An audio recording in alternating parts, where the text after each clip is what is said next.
Hello, Fearless Gamers, and welcome to another podcast here on Fearless Games. I'm Matt the Vet, and today I am joined by... James the Wildcard.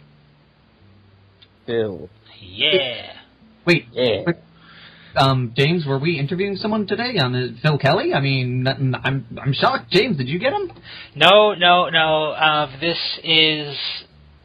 I went into the attic, and I drug out one of the other four pillars. Right, there are four of us. There are at least more than three. Yes. No, wait, we're forgetting someone. There's technically five of us. We forgot Rob. Yeah, but Rob doesn't really count. Yeah. Rob, yeah, but he's still part of the group. Yeah, sure.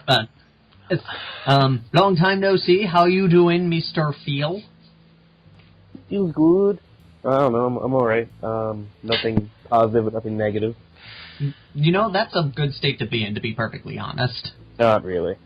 This is nothing positive, okay, nothing really good, but nothing negative, okay, you know, the Arnold isn't breaking down your door going, "Hey, Dad, give me all of your cookies!" Though that would actually be pretty good if you can get an autograph in that situation. So, yeah, never mind, forget what I said.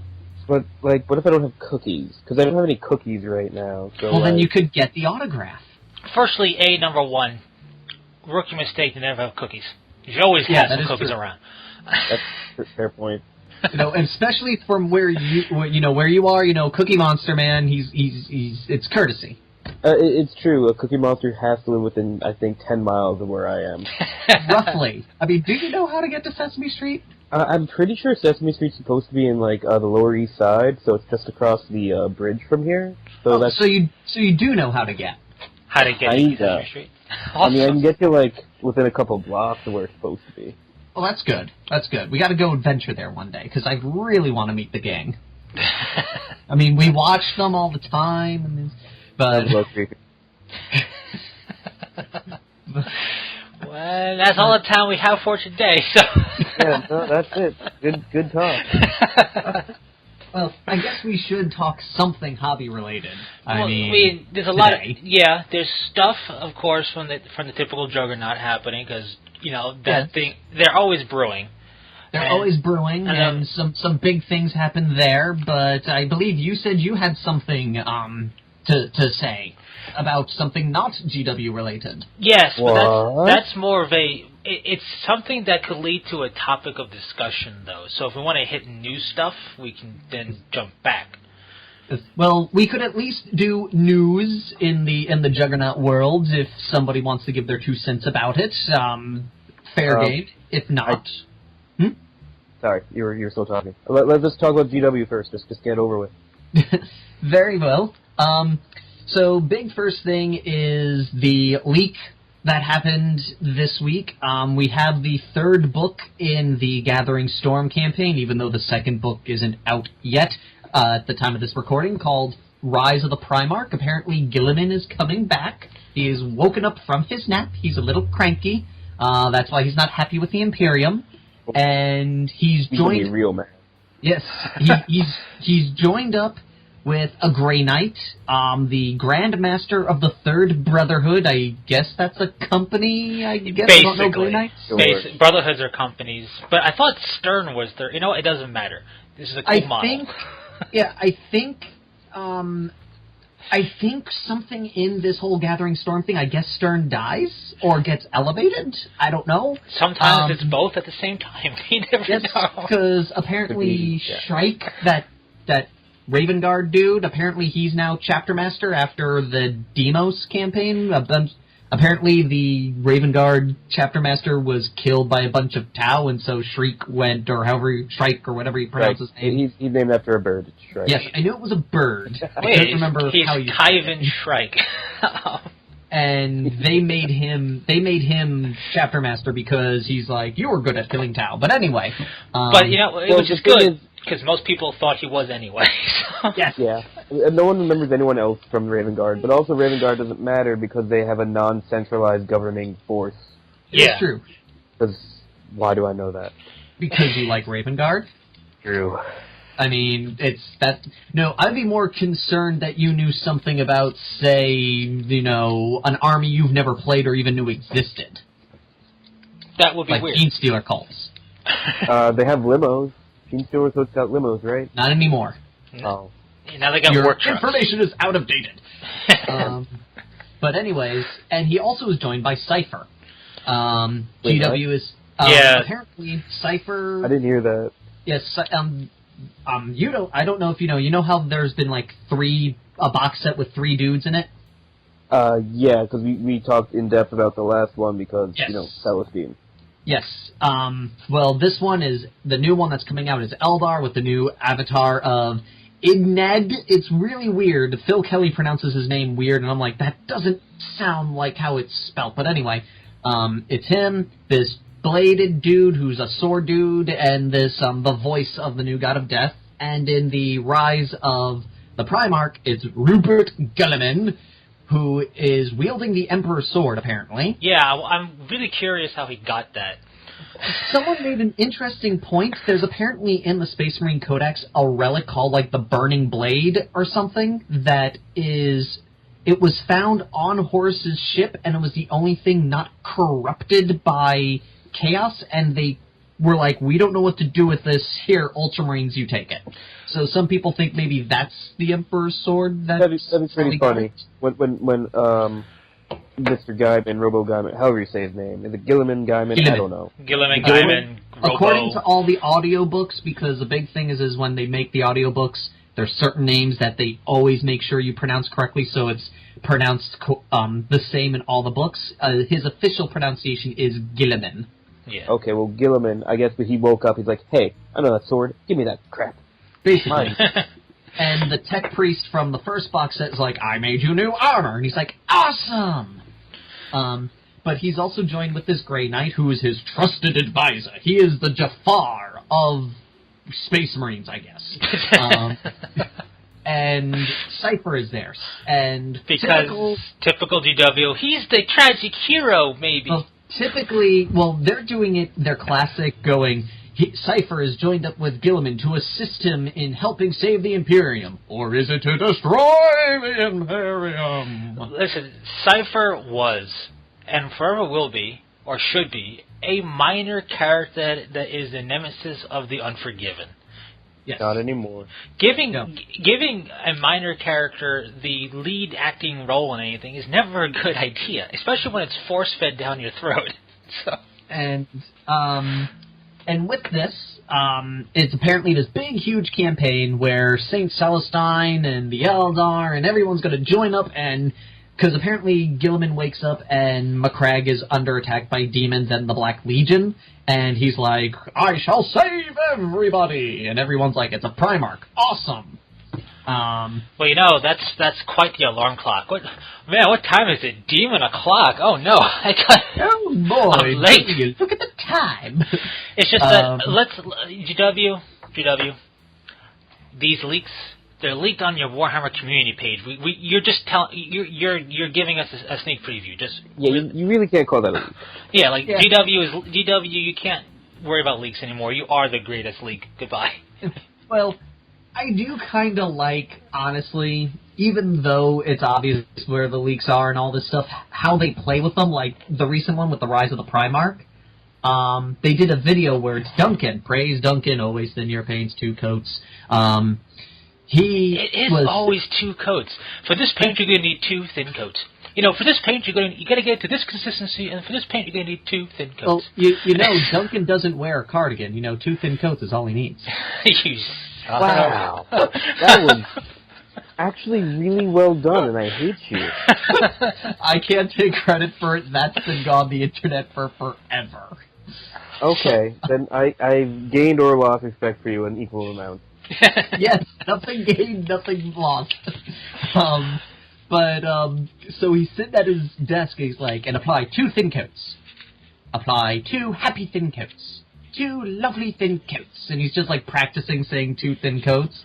And Dave comes, yo, Duncan, this came for you, and it's a package. He goes, oh, what is it? And he opens it up, and it's the new White Dwarf with the Rise of the Primarch, and he opens it up right to the picture of Gilliman, and he's like, oh, wow, this is really cool. And the other guy's like, now, Duncan, don't, like, put this on the internet or anything. And then Duncan stops and looks at him and goes, what's the internet? Like, I like how when these quote-unquote leaks happen, they're at least playing off of it. Like, I think it's more of a just them making fun of how tight-lipped GW used to be.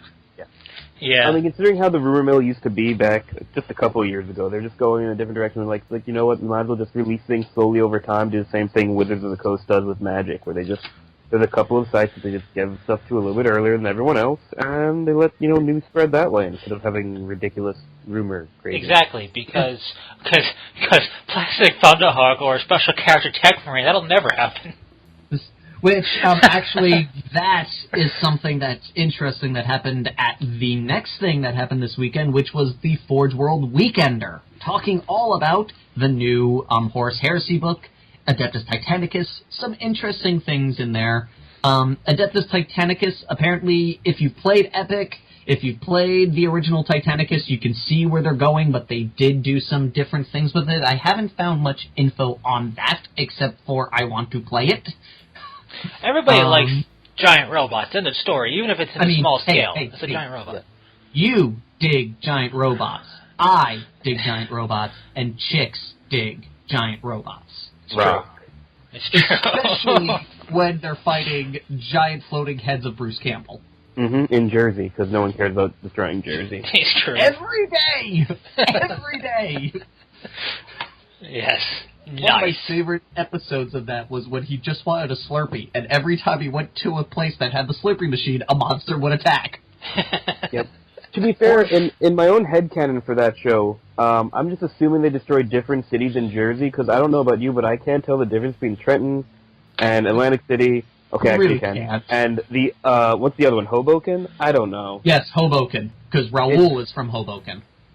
Man, like, they're all like the same looking city, so you can break any of them and it doesn't really change anything.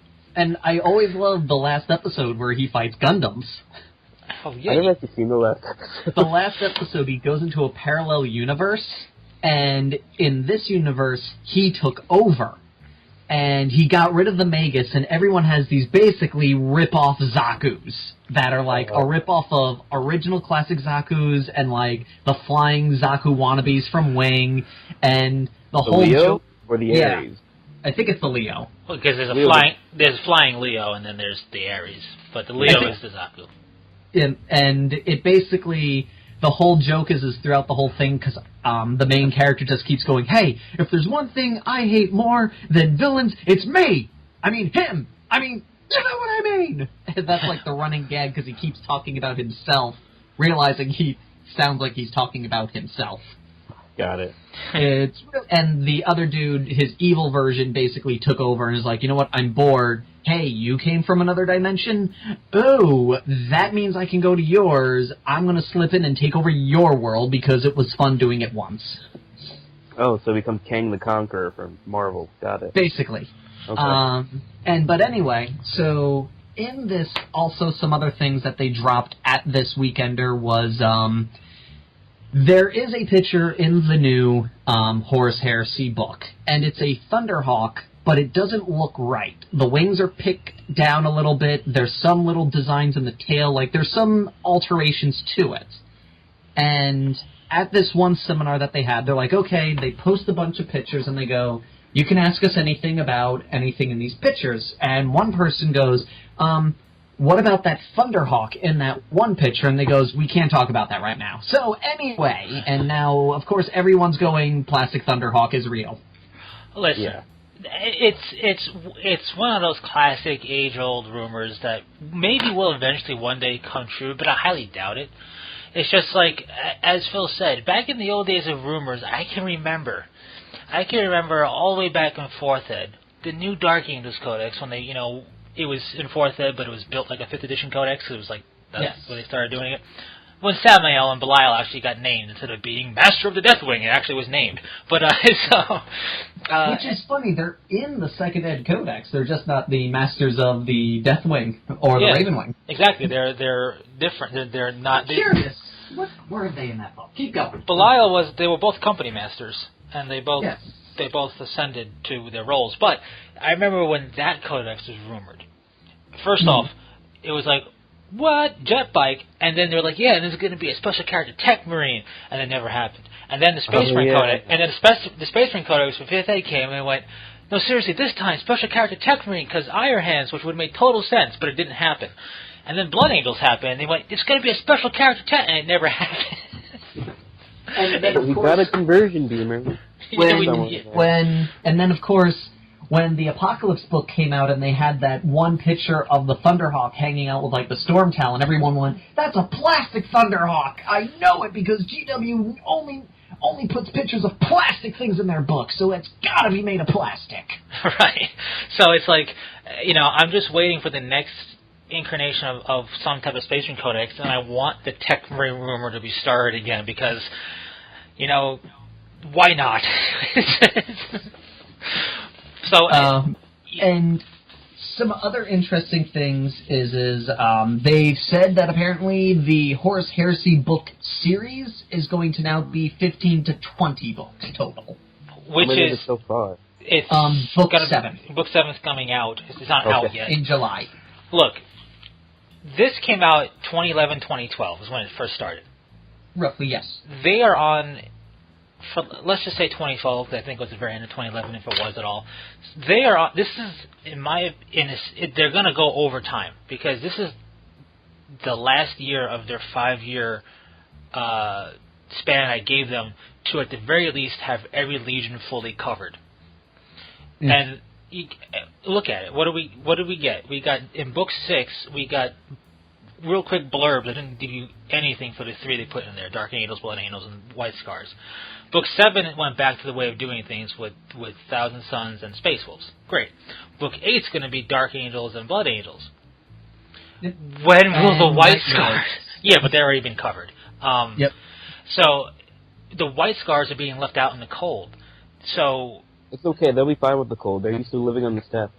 Yeah, but they also are in power armor, so they got used to the warmth of fusion reactor on that backpack. But it's just like 5 years. I mean, think about it. If you're you are a hypothetical White Scars fan, and you see every Legion but yours by the time Book 8 come out has the rules, and who knows if you're going to be in Book 9, especially if they're going to go 15 to 20, because the White Scars were present in 2 big things, being hounded by Alpha Legion, of which the Space Wolves relieved them to get to Terra, and then at the Battle of Terra. Now, if you're thinking 15, 20 books, when's Battle of Terra? Probably the last 2. So hopefully. The last one should just be the giant ship battle.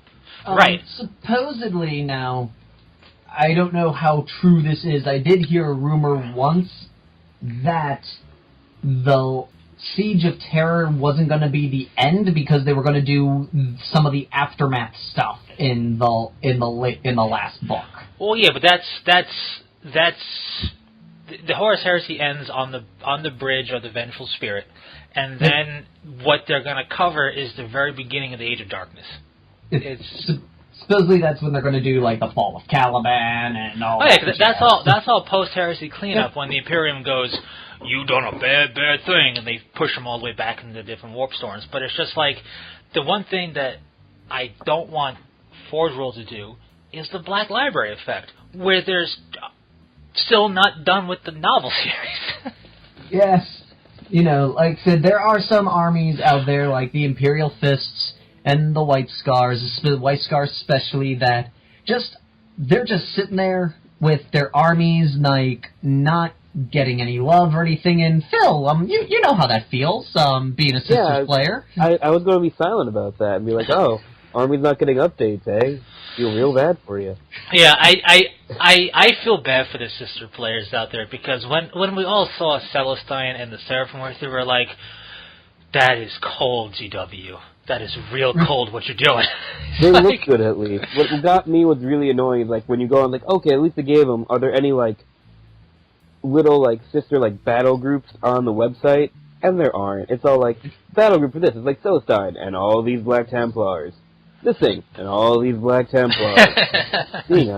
So the rumor mill is it's funny. It's kind of silly when I thought about it. Remember that Canoness that you don't like, Phil, because it's from your least favorite artwork? Oh, I hate that piece. Yeah. Apparently, the limited edition Canoness I did because it's bad. Apparently, according to GW, she sold out in under 5 minutes. Oh, definitely, of course. And apparently, after that happened, GW turned around and went, maybe we should make plastic sisters because I think people want them. I look forward to the day that they reveal plastic sisters, and I want there to be an article that states, well, we didn't realize how popular, because of the past experience. We just had no idea, and I want to be independently wealthy when that happens, so I can buy a plane ticket, fly to GW, and go, can I see the person in charge of this? Smack him in the face. You're an idiot. Wow, we could hear that. That's impressive. Like, I didn't think we were going to hear it. Like, just like, what are you the stupidest? No, I want a tell-all article that just goes, the history of sisters. Oh, they were built this time, they had help with Gav Thorpe, blah, blah, blah, and then 4th edition happened. Like, just like 2 or 3 blank pages. And now 2018. Yeah, I want to make an article like, yeah, we had no idea, so I could just be like, you had no idea. You really had no idea. Really. Tell me something. Were you born yesterday? Because you should have an idea. But going back to the White Scars, I think maybe one of the reasons they haven't really done anything for them is, like, what rules are they going to give them? They don't really want to have the Khan riding a rhino like a bike. Yes, they do. If he doesn't have a rhino that goes over 200 miles an hour, meaning it's a fast rhino, I will be very disappointed. Well, you can see where they're in, like, a biome. Like, do we really want to do this? We said he has this, but it's kind of weird. Yes, but no other Primarch roof surfs on a rhino, okay? Dave Dorn and Portarabo, their custom transports, they're gonna give the Khan his rhino. Nobody else roof surfs on a rhino with a, really cool fancy sword and the equivalent of a sci-fi 40k bow and arrow for a ranged weapon. I have a slightly funny story about the White Scars. You guys watch If the Emperor Had Text-to-Speech? Part of it, yeah. There's one part where one custodian guard, because Kitten isn't there, one of the other custodian guards is telling the Emperor about the White Scars. And he says how he recalled, Durate Khan standing there and saying that they shall not succeed and they shall stand firm upon everything. And the Emperor goes, wow, I'm surprised he was able to stand still for more than 30 seconds. And he goes, well, to be perfectly honest, the rhino was going over 200 miles an hour. And he kept calling it the Horus Humbug. And one of my friends is like, oh, you got to read the White Scars book. It's really good. And I'm like, does Durate Khan stand on top of a rhino going over 200 miles an hour during the Horus Humbug? And he goes, well, no. And it's like, then I'm not interested. I assume that, well, because Forgel used to do, Black Library does the whole, limited run of novel or novella, and then we'll produce it later as a standard softback or whatever. So I actually had the White Scars one, or have it. And you don't really see much of the Khan, but there's a lot of riding fast and running around. It's just, I have to think, outside of Imperial Fist, White Scars is one of those forces that doesn't get a lot of play. I mean, Imperial Fists get a decent amount of play because they're actually pretty popular, but yes, White Scars are white armor, and weird, but there's always one or two guys that torment with a White Scars army, though, just because bikes. Right, yes. but at the same time, Ravenwing can do that, and any army in the Space Marine Codex can go bikes without the White Scars stuff. Well, it's actually kind of funny that you mentioned that in Ravenwing. every time I go down to the game store and everyone sees me with my Raven Wing and everything, everyone goes, "Oh, you should just do White Scars. They do it better." I'm like, "Oh, really? Point me to at least 3 other people playing White Scars because they do it better." And they're like, exactly. They do it differently. They do have some interesting equipment, but like if it's not your playstyle, it's not your playstyle. Yeah, but it's like that's the thing is everyone always says, "Oh, the White Scars are the best bike army. They're better than Raven Wing." I'm like, that's funny because I see everybody playing Raven Wing saying how great the White Scars are, but I never see anyone playing the White Scars. It is true. Whenever there's people who say stuff about, it's not just the White Scars. It's like, you should really go and play that army, the one that you never see get played. Oh, the one that you're not playing? Yes, I don't want to play them, but you can play them. It's like, thanks for the criticism and the insight. But no, the White Scars, I have nothing against them. They do bikes differently.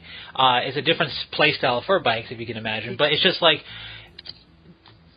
I was worried from the beginning of the Horse Heritage Series of Forge Rolls that the White Scars were going to be the one left out for dead last. And it's like, don't actually make that happen. Come on. It's like... And I think they'll kind of switch things around a bit because, technically if they were going in order, the Suns should have been first, and they were book 7. I do have to say, the one thing that I'd say probably was one thing that I'm not a fan of with the White Scars is because thanks to them we can't have Doom Rider anymore. Well, yeah, but they killed them, and, Yeah. And I'm sad about that because even though I'm not a really Slaneshi player, I want Doom Rider back. Well, Doom Rider was everybody wants him back for the LOLs, but it's so awesome. Sure, but the Weekender was insightful. I find it one thing I have noticed when you compare it to years past when we look at stuff from GW and Forge World, they're a lot more open about what's coming down the pipe. Yes. A lot more open. Book 8 probably won't be till 2018, but here you go, we're talking about it now open. It's like, really? Yeah. It's like... Which is good. They're learning that you really you let your customers know because it keeps them engaged. Yeah, but you know what? Then they should just say, Plastic Sisters coming at some point in the future. Well, they did. They did in a video, but everybody's not sure if St. Celestine was the plastic model, but here's the thing. He said Plastic Sisters of Battle. And everyone thinks, oh, that must be St. Celestine. He said this isn't coming out for months. St. Celestine came out 2 weeks later. That's not months. Yeah. So, I'm waiting for the day it happens so I could get something from the business news report to say, Plastic Sisters of Battle from the company Games Workshop released today, and their profitability soared 400%. It's just like... I'm waiting for it to pull the Star Wars for GW. Crash their site from all the orders that happen when it's announced. It's going to happen. We're calling it right now, everybody. Yeah. The day the Plastic Sisters come out will be the day the GW site crashes. I don't know, guys. As a Sisters player, I think that's wishful thinking. I've only met 3 of us. Yes, but you're all on the internet. Because I've been to, because on all the Facebook pages that I'm on, when Plastic St. Celestine came out, I got 40 or 50 notifications of just 20 or 30 people going, Sisters are out, they're around. Most of them have gone to hiding. You're like a rebellion, in the background going, yo, viva las sisters. You guys are like armadillos. You hear them at night, sometimes you see them, but they're just foraging on their own. The thing is, we've only seen maybe 2 or 3 in the wild, but yes. We've only there was one at the GW store by us. We've only sampled a very small portion of the player base of the world. So there's got to be at least 24 of you guys. So, there's got to be dozens of us. Literally dozens. There's officially 3 that I've seen on the island. You know what? That's not counting us. That's a surprising, saturation when you think about it. So there's only 2 game stores to really roll at. There's one at Grimm, and there's one that hangs out at the GW store. Nice. And then So, I mean, all good stuff. And there was I just gotta send you guys a picture because it's hilarious. The Sisters of Silence have the silliest looking transports. I actually like the transport. When I looked at that, and I was like, I thought, Roger. Yes. Wait, how bad is this thing? I haven't seen this. You remember the droid transports from episode 1? It looks like that. A little bit like that. When I first saw that, I was like, Roger. Okay. Like, here's the thing. I enjoy it. I think it's cool, but it's silly. It is silly. I like it because it's different. I like the 1920s, 30s, the 40s almost fighter plane aesthetic on the top of it. Yep. I like it. It's definitely very non-traditional Imperium. Yes. I'm more concerned on how. I assume it's on a flying base or a skimmer base. I'm concerned about its bounceability. The way that I think it does what the Custodian Guard tank does, where it has its own resin base that it sits on. Because like the Custodian tanks are actually on like these weird resiny bases. Yeah, no, but it's just I admit what the heck is this? Yep, there it is. Hold on, I don't know if I'm looking at the right thing you are. Let me go back and look at my messages. Here, I'm going to send you a link here in the description to the thing I'm talking about. Yes. That's it. I love that thing. I love that thing. It's like submarine meets 1940s, 30s, 40s futuristic plane approach meets the Imperium. And here it is with the front open. Because it's a transport. It's very dirigible-esque. You're right. That's bad. It feels like there will be droids that come out of it. And it feels like commands you go, but Emperor, is that legal? I will make it legal. That's what the Custodian heavy dreadnought's going to say. I will make it. With it open, it kind of looks like Shai Hulud. I'm calling it. It looks like we know with it open, it looks like a basking shark almost. Yeah, it kind of looks like a basking shark. Yeah, or the planet destroyer in the original series of Star Trek. Yes, it does. Yeah, Shai Hulud was a Dune reference. Just so you know. I figured it was. I've seen that movie, but I've never. It's one of those things. I've seen it, but I haven't seen it, kind of thing. Get out of my life. You know what I also hear about this? I do know that if you control the spice, you control the universe. And the teleporting alien baby things. Also, looking at it with like the little like spiral door thing in the center, it reminds me of Unicron. Yeah. So we have to talk like Orson Welles when we deploy it? Behold the Sisters of Silence. For a time, I considered sparing your wretched planet of Prospero. But now honestly, that's a good choice. It's like you need that Orson Welles or that James Earl Jones super deep narrator voice, and just go off on it. Like, now is the winter of your discontent. You shall be annihilated. I don't know. Yes. But just go all out. I know now what I'm picturing is that central spiral door animated, and I'm hearing the waka waka waka waka waka waka waka waka. And it's not bad, but looking at this door, getting out of this transport, you're right up front, but there's no ramps. If it's it has to stop to let you out. You can't move and jump. You have to sacrifice for the fashion. You do. So, I mean, it is kind of. I like the kind of silly stuff, the very non-traditional. It's like, so this is an Imperium vehicle, hey? Wow. It's like, yeah, I just kind of like that. But I dig it. I hope it's rules that have stronger side armor than front armor, nothing in this. Supposedly, from what I've heard, it runs like the Sisters of Silence, so it's a transport that can negate psychic powers around it. Yeah, because the psychers are so busy being like, what does that remind me of? And they have that fight. Does it look like the thing from Phantom Menace? I kind of think it looks like the thing from Phantom Menace. Nah, man, it looks like they have that fight the whole time. It looks like the thing from Dune. No, dude, look at that sliding iris door. It looks like this. And then they get run over by it somehow. Exactly, because they're too busy not paying attention.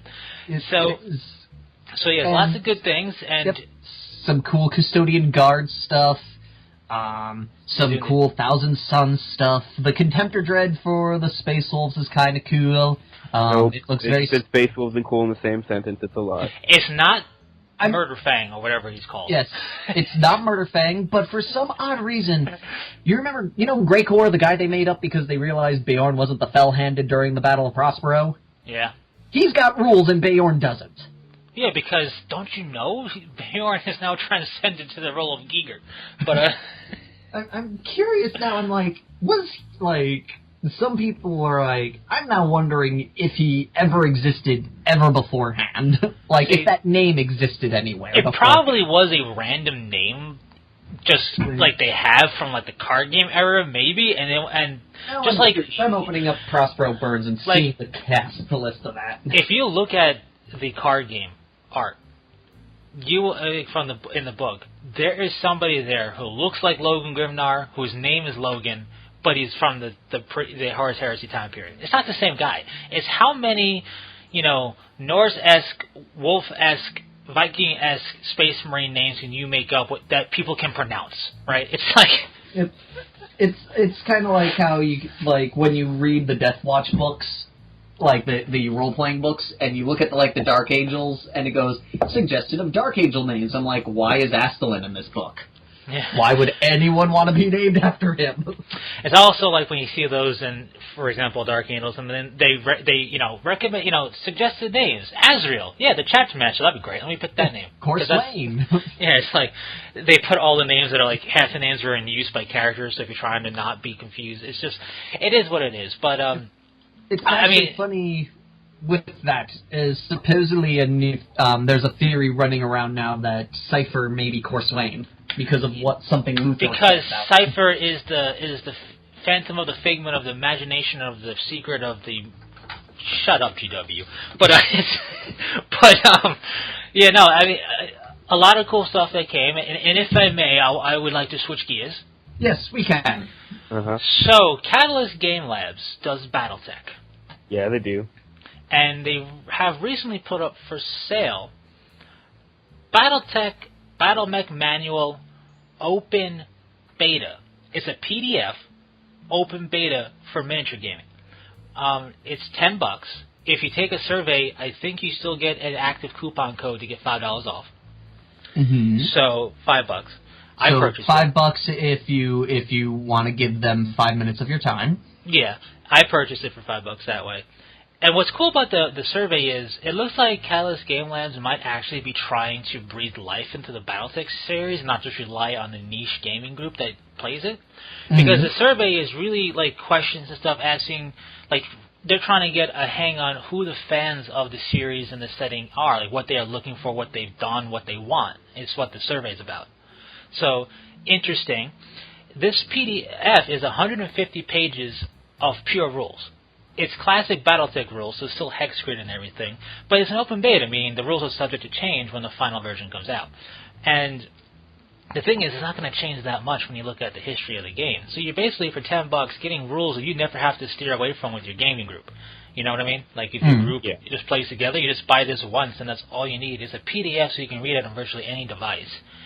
And what's interesting is, they said they went through basically all of the core rules of classic BattleTech, and they reworded everything. They made it have less of a word count to be more, basically to clarify how the rules read, so you can learn them easier and better.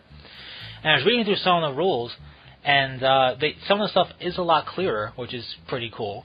And they have also included additional rules from expansion books and the like for enhanced terrain optional rules.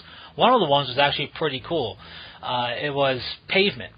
And if mechs are running on pavement and want to change direction, you have to make a piloting check, or they'll skid on the pavement as they turn. Right. So that's interesting. So they really get down to the cinematic feel of a mech running full bore on pavement, skidding around a corner, and shooting at the enemy, trying to stay upright as you get pelted with shots and everything. But as cool as this is, it's much like what the classic BattleTech game is now. It's just the rules are the same rules, rewritten, more clarified. It's an open beta for miniature gaming. Thoughts on that concept?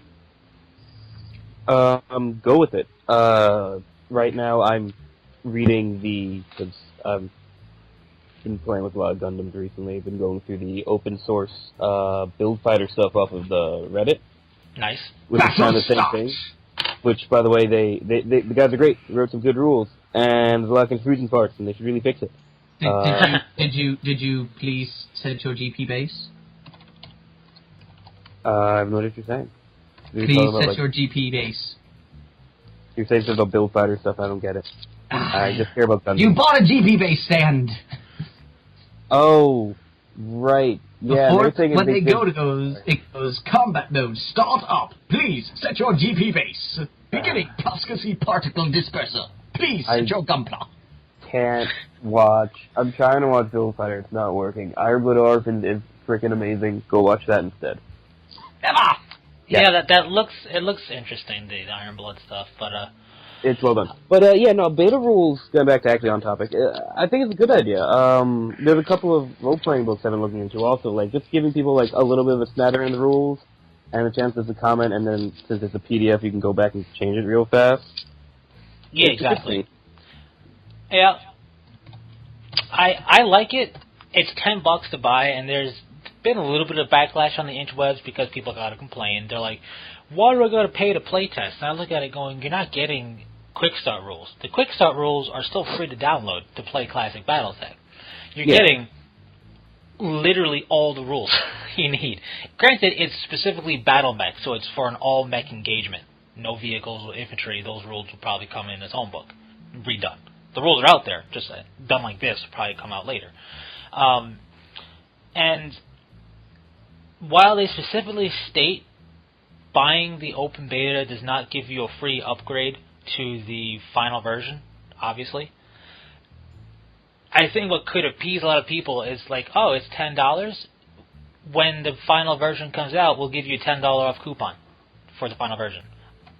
They can still do that because they didn't say they're not doing that, but I think if they came out front and said, good news, everyone, if you participate in the open beta, because we can keep track of your orders via your email, we're going to send you a code for $10 off the final version.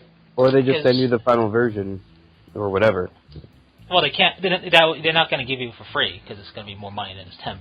But you basically have the full version. To be perfectly honest, I mean, paying $10 for a beta, it's not terrible. And if you're really that stingy about it, one, it may not be a thing for you, and two, think of it less of they're charging you for a beta and more you're contributing to the creation of the game.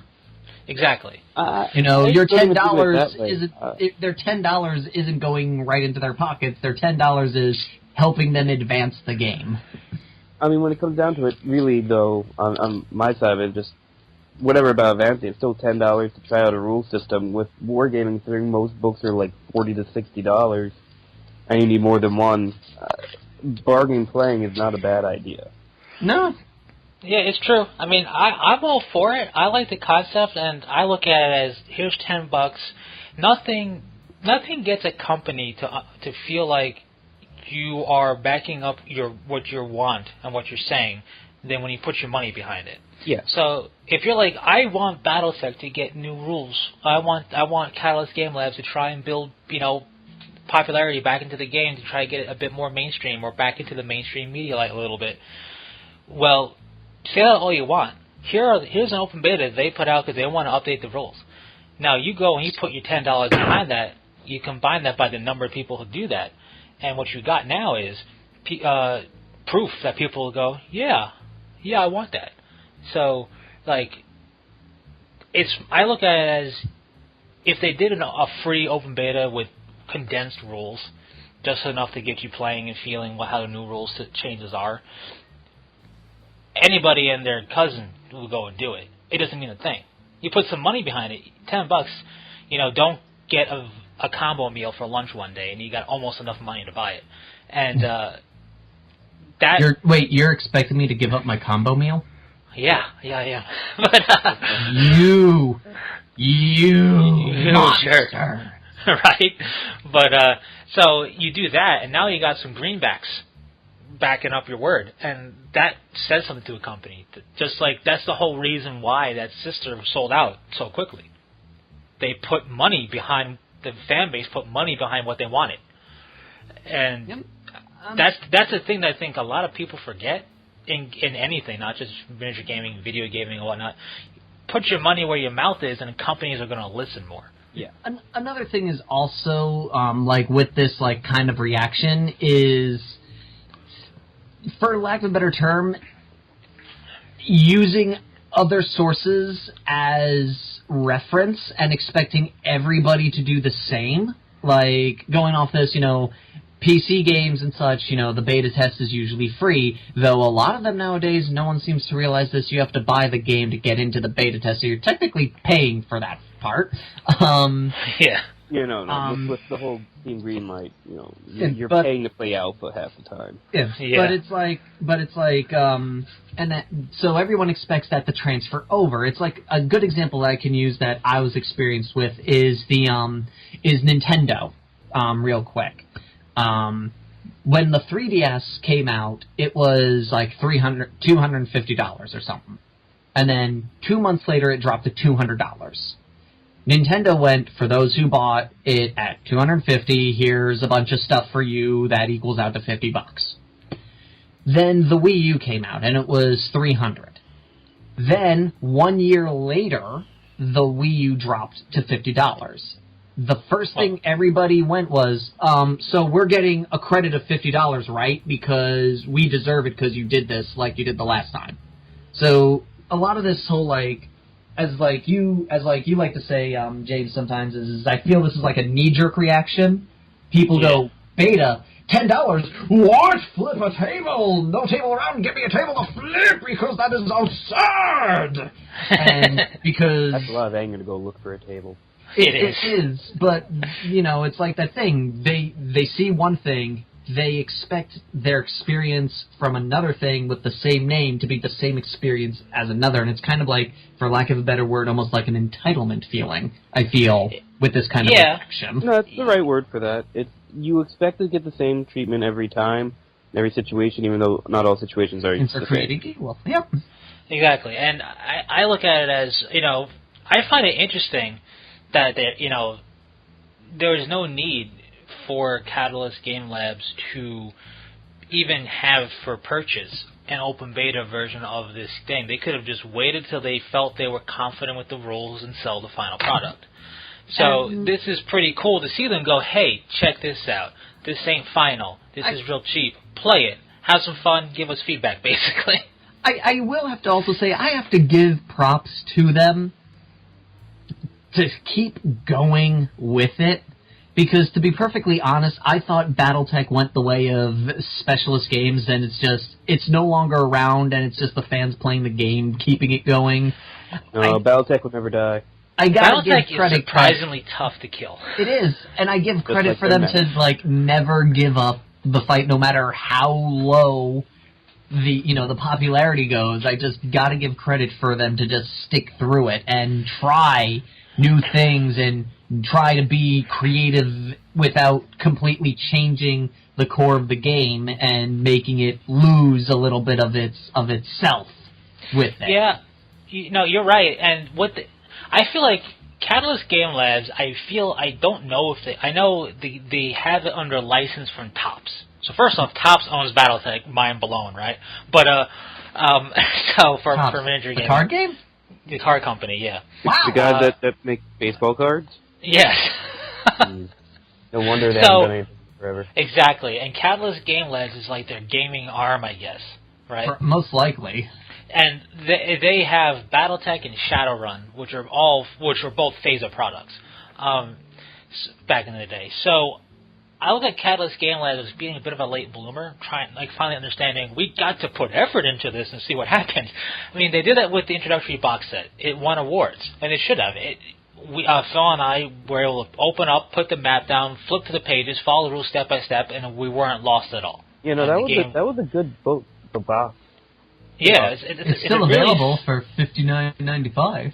Yeah, and it's totally worth it. So they know their stuff that way. It's just that I don't think they ever actually had to do support like this before, because they released, I believe, around 2013. I don't know if that's when it came out, but that's when I found it. I thought it was pretty new. BattleTech Alpha Strike. Alpha Strike is kind of like War Machine. Instead of having a whole character sheet for a mech, it's got a card for each mech. Mm-hmm. It's a simplified version of BattleTech, and it doesn't use hexes. It plays more like a traditional miniature game. And it also doesn't help that Harmony Gold is like constantly looking down their sniper scope at them, waiting to pull that trigger. Oh yeah, they are. I mean, if you look at certain, and it's funny because it's not just Harmony Gold that they had cease and desist order with mechs for back in the day, but Harmony Gold is the only one who apparently thinks that it's impossible to design a bipedal machine with gun barrels or arms and have it look similar to somebody else's. Well, it's because they need that money to reboot Robotech, because apparently they're trying. Are they also eventually going to sue, like, Megabot? Okay, I honestly think Megabot is one of the reasons that if there's any new blood to BattleTech, it's because of Megabot. I mean, there's always going to be mecha fans. But, like, the thing with Harmony Gold is the Warhammer mech, and one of their Destroyers, I think the Destroyer or something like that, I forget what it's called. It could be Phalanx, I don't know. There's a few of them that look very similar. Archer looks similar to another mech.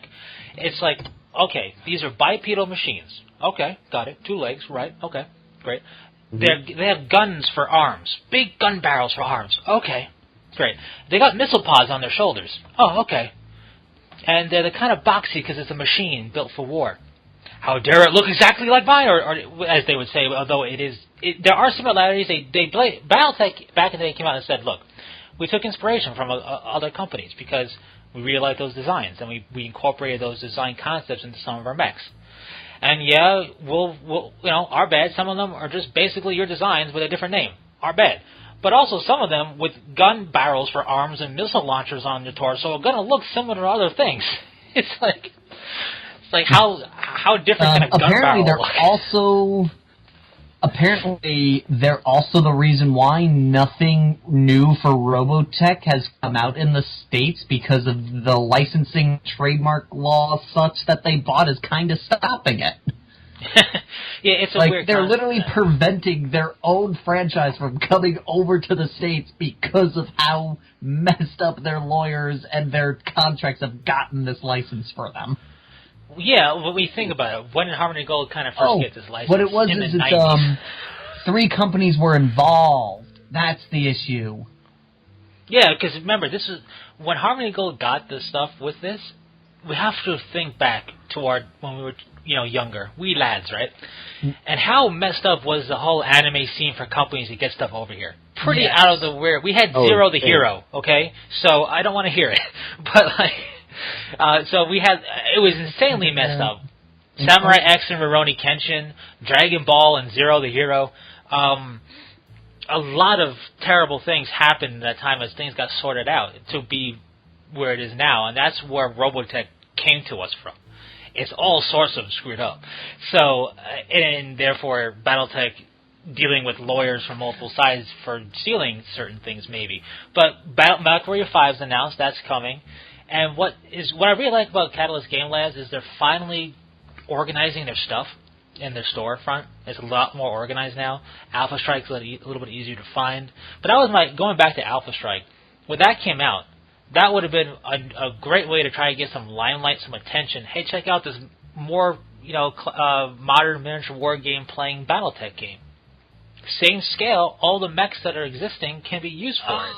But nobody really ran with it at Catalyst Game Labs, and now it's in obscurity, even though it just kind of came out recently. So it's cool to see them kind of go, why don't we try? You know what I mean? So that's always good. Also, sorry, because this had actually got me interested in wondering what's going on with everything. So apparently, Harmony Gold worked with only one of the companies that owned Macross at the time, and Harmony Gold apparently stretched out and yelled at Japan for making toys of Macross because they own the international rights. And there was this whole big thing in Japan, arguing over who owned the rights and all this other stuff, and they finally cleared it up. So Japan's like, okay, this is who owns Macross, we can now move forward. Harmony Gold goes, the Japanese case has no bearing on our distribution rights, so no. And so basically Harmony Gold is stopping their own franchise from coming over because they are claiming they own the copyright to it. And it's weird. They're literally going, you can't distribute it, we have to distribute it, we don't want to distribute it until you say we can distribute it. And they're like, what? Well, here's the thing with Robotech. It was an '80s thing. It's done. There's nothing new to distribute, and it's on Netflix. Apparently Japan has made more shows, and they've been interested in expanding it. Like giving it out to the European channels and moving it out. But apparently Harmony Gold is like stopping everything. That seems silly. Because they're still waving that contract back from the 80s going, we own all the international rights, and Japan's like, you own all of the rights this company had, they didn't have all the rights. And they're like, it doesn't count if they didn't have all the rights, we magically have all the rights even though they didn't. And they're like, no, that's not how this works. And Harmony Gold's refusing to listen to, basically refusing to accept what they actually own. Because Harmony Gold is one of those companies that it's like how, Activision became the devil company of gaming and every so forth. And Harmony Gold has always been a company that nobody really liked, period. All right. So what it is the one company they talked to only owned Super Dimension Fortress Macross. Harmony Gold has the rights to SDF1. Has the rights to that.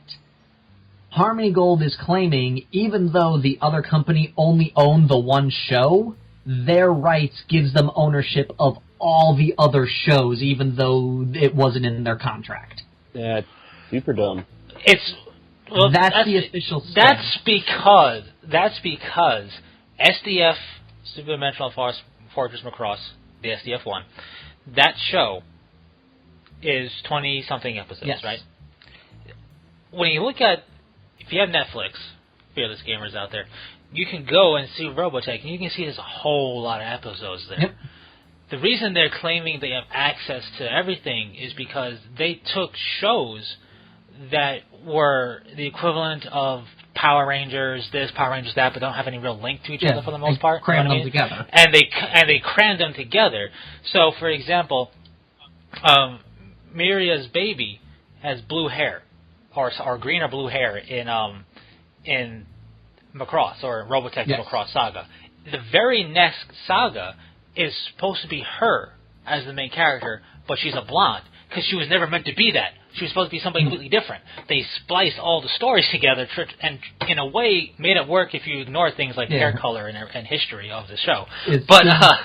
And that's why they're like, that's why we own everything, because look at what we made. And it's like, no, it doesn't. But apparently work that way. How it's going is the one of the three companies sold their rights to the show they owned, and Harmony Gold is claiming because of how we wrote our contract, which says we have all the rights to everything, we have the rights to everything, and everyone's sitting around going, no, you have all the rights to what this company owned. They don't own the other stuff these two companies do, and Harmony Gold goes, no, they don't. And a few years ago, I watched a Macross Robotech, whatever you want to call it, one of the movies that has nothing to do with what Harmony Gold put out. It's like way in the timeline of Veritech Fighters and whatnot. It's like in the future and everything like that, and it has absolutely nothing to do with what I know as Robotech. But it was cool, and it was like X amount of years in the future. Harmony Gold, you're not going to see that because Harmony Gold. That's what Harmony Gold is stopping from eventually coming here. Stuff like that. This is also why you hear people go, "It's Macross." The worst thing is they also have been going around doing these like giant celebrations about Robotech, going, "Look how awesome Robotech is," and we're like, "We wish we could because there's only 20 episodes." They're not wrong. It's awesome, but Harmony Gold is a perfect example of how not to conduct business, because it hurts everything. And what they do is the reason why Robotech has that division. It's like, oh, yeah, I love Robotech. You mean Macross? It's like the simplest solution to this would have been when Harmony Gold went, no, we own this, and like, actually, no, you don't. You only own this. To simply go, oh, well, would you be willing to negotiate with us so we can get the rights to that? Instead of just going, no, the lines in the sand shall be made here, no further. We own everything. I gotta be honest with you. Guys. I'm surprised Harmony Gold is still in business. Did they do anything else besides distribute that? I don't know. The only thing I can find on Harmony Gold is why haven't you seen us or Robotech in the U.S.? That's the only thing that comes up when you Google Harmony Gold. If you Google, like, Harmony Gold Macross, Harmony Gold, that's all you get. Oh, they're a real estate developer also. Well, yes. They also I'm looking up at the business. They have some telephone productions. They own some animation, some miniseries, some motion pictures. They own a couple of things. It's just that they're really dead set on keeping Robotech the way it is and don't want to admit their contract was messed up and try to fix it. Instead of fixing the problem, they're just content with just making the problem stay. You know what I don't understand, though? Is I love Robotech. Don't get me wrong. The Macross Saga... really, the only one worth watching is the Macross Saga. The other three are not bad, but because of how they link it, and there's no real link, and everything traditional iconic from Robotech is from Macross Saga, that it's not that it isn't worth watching. It is. It's just that Mospedia, whatever it is not bad. But anyway, I look at it and I go, why Robotech? Why does Harmony Gold have this dead set, dead reckoning? No, why are they? Absolute refusal to do anything. Why Robotech? Like, why? What makes this the crown jewel that they must protect? Because they lost the rights to Dragon Ball and Captain Harlock and all that stuff. Because they're the. Well, weren't they the ones who made Zero? Harmony Gold is the Zero and Whiskers the Wonder Cat adaptation, but they only own. Well, that's why they lost. What you guys are talking about at this point. Basically, when Dragon Ball, there's the Ocean dub, but there's also the Harmony Gold dub, which they did the first 5 episodes of Dragon Ball, and then they did the first 2 movies, and that is 1 and 3. Yeah. The problem is Goku is everybody had a different name. Zero. Goku was Zero. Korn was Whiskers the Wonder Cat. If you ever watch Team 4-Star, they constantly make little nods to the Harmony Gold translation. Well, I'll give them some credit. Whiskers the Wonder Cat is a fantastic name. If Elena were here, she could list you off all the names and then go on a tirade about how it was a sin to the Dragon Ball series. This is why Rurouni Kenshin is better than Samurai X for the same reason. Not that they did that themselves, but I mean, like, Samurai X and Rurouni Kenshin, different names for things, different takes on things, and Rurouni Kenshin did it better. If you're going to take Dragon Ball and do that, you shouldn't be surprised that we lost it. But anyways, there's one or two. There's just one real major thing I want to discuss real quick. Just get you guys' thoughts on it. It's been beaten to death already, but I'd like to hear your thoughts because I haven't talked to you guys about it. PETA asking GW to stop making their minis wear plastic fur because plastic fur is murder. I don't know which is worse. Or not worse, but sadder. When they doing this, or when they contacted, what was it, Nintendo about Mario? Suit, yeah. What? They actually not wear the Tanuki suit. Yes. But anyways, PETA's doing this, in my opinion, mostly just to bring attention to themselves. Like, they don't really mean it. Of course. They just want to be like, oh, they're in my stuff now, I'm talking about PETA. That is true. That is true. It could be just mainly them making sure everybody is aware that they exist and what they do in hopes that they'll find people who aren't aware of their cause to join their cause. Yeah, I mean, that's the main thing. On a side note, now I'm going to talk about PETA. But just so you know, guys, wearing the skin of humans is totally fine. Yeah, that's what's hilarious. That's, do some research if you're going to go, I'll go to 40K and say this shouldn't be fur. Because, A, there's feathers and lizard skin, and the skin of your dead enemies. Horace Lupercal, which his model has skulls on it. Yeah. But they only ever say fur. Notice that they're picking the cute animals. They don't care about lizard skin. Bunnies are the only thing that have rights. Bunnies and puppies. Bunnies are the only thing that have rights. Yes, puppies too. But in all seriousness with PETA, I hate Greenpeace because Greenpeace did a lot of really stupid stuff, like how dare tankers go across the ocean? Let's sink it. And it's like, wait a minute, excuse me? You want to sink an oil tanker that's going across the ocean to protest oil tankers and the pollutants therein by sinking it in the ocean. Your solution to polluting the water is to pollute the water. Is to pollute the water. Exactly. So PETA has some very real, true things that I am all for. Abuse of animals is wrong. But don't go Greenpeace on me and start going, you're plastic models. How dare you have plastic fur on those models that you have to paint up as fur and has no real bearing on actual... I just loved how they described how the fur trade works in the 40K universe. Well, no, they described how the fur trade works in the real universe, and they said... What's really funny, too, is that they went... First off, they didn't do their research well, because they said mighty heroes like Horace Lupercal. I'm like, he's a traitor. Yeah, he's kind of the bad guy. But, yes. The ultimate bad guy. So he should wear fur, because fur is evil. That's what I was going to get to in a second, so I'll finish but then it's just like... And then after going through the spiel of giving us Debbie Downer explanation of how the fur trade industry is, which we all know but don't need explained to us, because nobody wants to read that. A, it's terrible. B, I got kind of hungry. That's the worst part. When they start describing the cruelty of animals, and you're like, I'm really in the mood for fried chicken.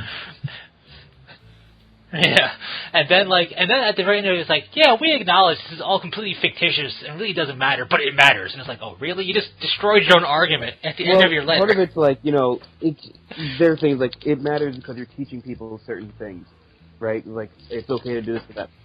All right, I got a question for you then. In all the years that we've done the game, how often have you thought about getting into the fur trade industry? There's only been 5 times for me. Twice. I mean, once or twice, I'm like, man, I could really just go into like. Wait, Davin, I've been working on it right now. But that's why I understand what you're saying there, and I see what they're saying. But it's like nobody plays the miniature game and goes, let me get into slave trade, because there's slave trading going on in 40K. There's certain arguments you can make. Games and shows promoting violence. That's something you can kind of say yes because we're making it entertaining and we're making it fun.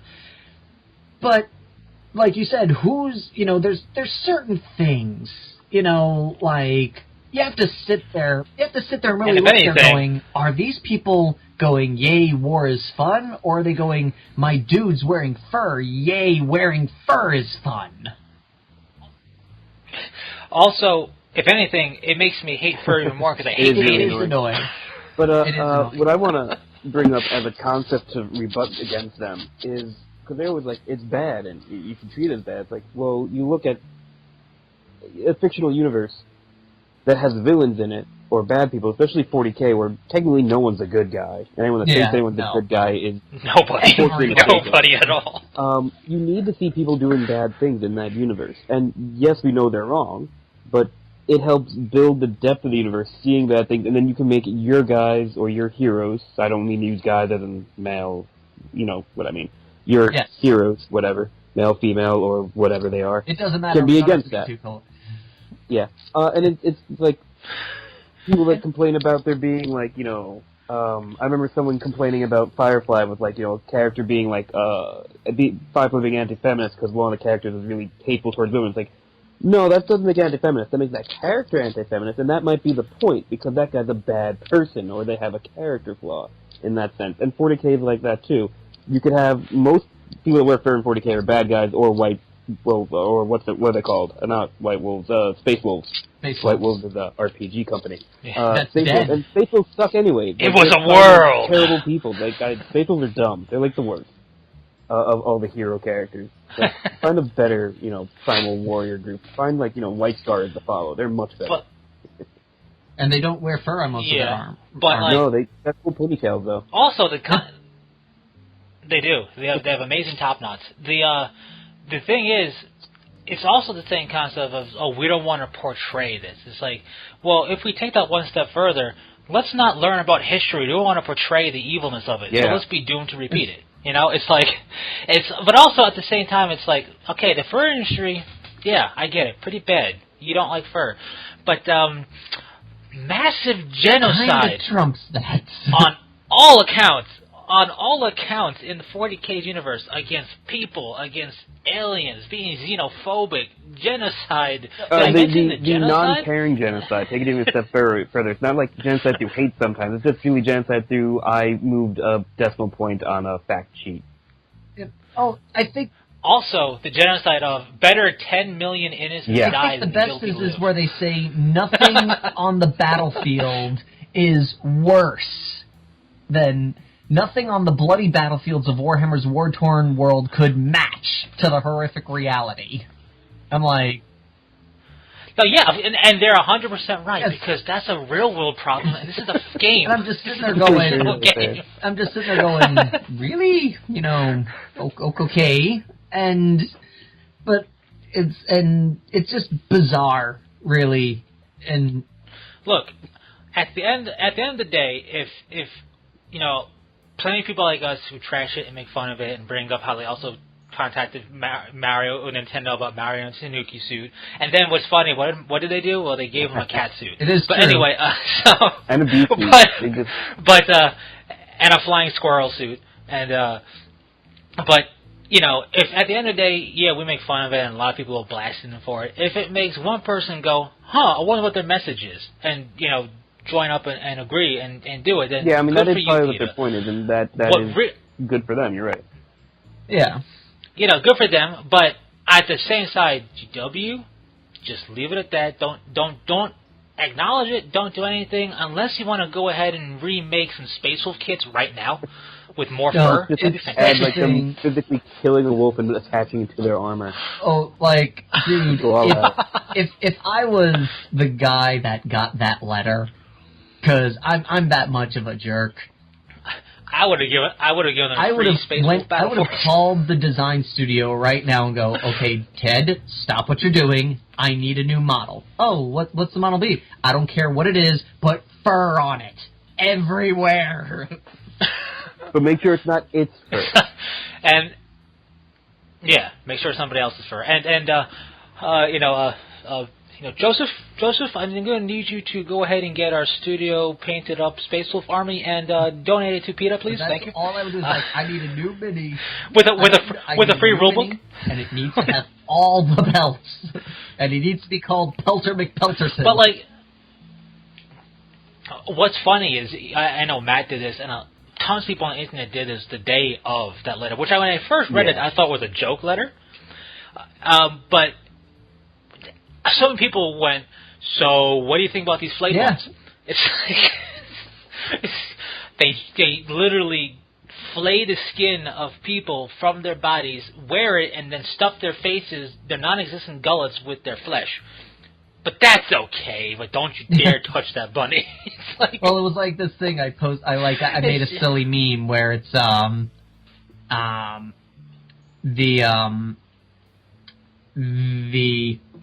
I took a picture of 1,000 Sun and I went, Fenris must burn! Because fur is murder. Yeah. But and then I look at Lucius the Eternal and Fabius Bile have cloaks of human skin. Whatever. Kids, go for it. Just don't touch the bunny. 40K makes a very strong pull to try to show you all the horrible, terrible things they can show to you, and make sure to show it to you with the villains as much as possible, and occasionally with the heroes, because everyone's got skull fetish in that world. and again, no one's the hero, so it doesn't matter. Skulls are cool. The best meme that came out of it, I will have to say, which I have to thank them for, is fur for the fur god, pelts for the pelt throne. But listen, if you're in the 40K and you have a problem with fur, then don't play a faction that wears fur. Yeah. That's fine. And then maybe make your lore, you hate Space Wolves because fur is murder. I think that's hilarious. You know what's funny about that, though? I mean, you can do that, but I've encountered people who are, all, against leather and fur, But they're playing things with fur cape. Like they have models painted up that way because they don't put such a correlation between a game. They do not and project the their reality onto a fictitious thing. Also, they might be some people do villains for them. Like sometimes, like I make something like this guy's evil, so I want to make sure like they are things in my head that I don't agree with are part of them. Yeah, which works. Right, but like, yeah, that works. But then like I encountered somebody. It was a dude. And when we guys are talking, this was in North Carolina when I lived there, and he was, I'm not going to say a hippie yuppie type, but just think of that, vegetarian, doesn't like the idea of leather. I probably shouldn't have been wearing my leather jacket, you but monster. I was. Playing Dark Elf or Dark Eldar? But like, Dark Elf. I don't remember exactly what he played, but I saw some of his stuff. I don't remember because it was his own like color scheme on it, but there was plenty of fur pelts and skin and stuff everywhere, like draped and skulls, because it's the equivalent of like being a show. Like I don't think people watch Game of Thrones or are gonna watch Lord of the Rings and go, I must slay a wolf and make myself armor out of it. No, you're watching it and you're going, man, it must suck to be a hobbit right now. And it's like you're watching. Like, you're watching it and you go, man, Treebeard's awesome, because he is. But, like, I'm not there for going, don't build houses because houses use wood and that kills Ents. No, because it's not a correlation. Now you got me worried about the Ents. Thank you. Yeah. James, I do recall you playing a character that was an Ent that didn't like houses. Yeah, because it was hilarious. It was hilarious because he was in the middle of a city. And he didn't like them, but he was at the same time, he was like, I don't like them. So a big part of it was because I didn't fit in them. I'm too big. And going off of that, we are out of time for today. So, yes. Thank you. You said fur. No. Not fur. Yes. So, thank you all for listening. I hope you guys enjoyed it, and hopefully we'll continue this trend, and this podcast will actually show up in February, like the January one actually showed up in January. Yay! Progress! Hey, woo! And progress. Until next time, Fearless Gamers, this is Matt the Vet. And Dan's the wild card. Saying, take care. Bye-bye. Peace.